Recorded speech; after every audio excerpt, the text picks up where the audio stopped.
আসসালামু আলাইকুম। Best Bangla beauty টিপসে আপনাদের স্বাগতম। আজ আপনাদের জন্য একটি টিপস নিয়ে এসেছি। টিপসটি হলো মেহেদির রং কীভাবে গাঢ় করবেন।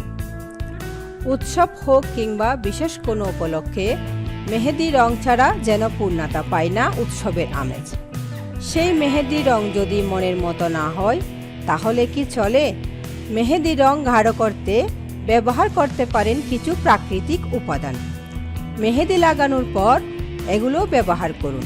পাশাপাশি কিছুদিন হাত দুটোকে সাবান শ্যাম্পু থেকে দূরে রাখুন। দীর্ঘদিন থাকবে আপনার মেহেদি রং। জেনে নিন কিভাবে মেহেদি রং গাঢ় করবেন।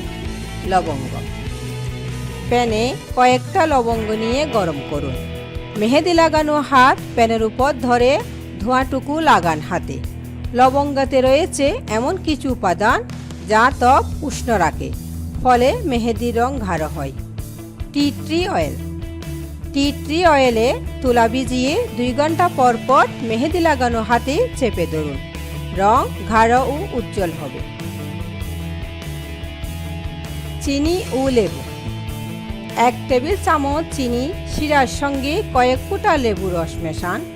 হাতের মেহেদি শুকিয়ে গেলে মিশ্রণটি লাগান। কয়েকবার লাগাতে পারেন, রং গাঢ় হবে। Lavender oil. কয়েক ফোঁটা ল্যাভেন্ডার অয়েল লাগান মেহেদির উপর। রং হাতে থাকবে অনেক দিন। নিত্য নতুন আরও বিউটি টিপস সম্বন্ধে জানতে আমাদের সাথে থাকুন।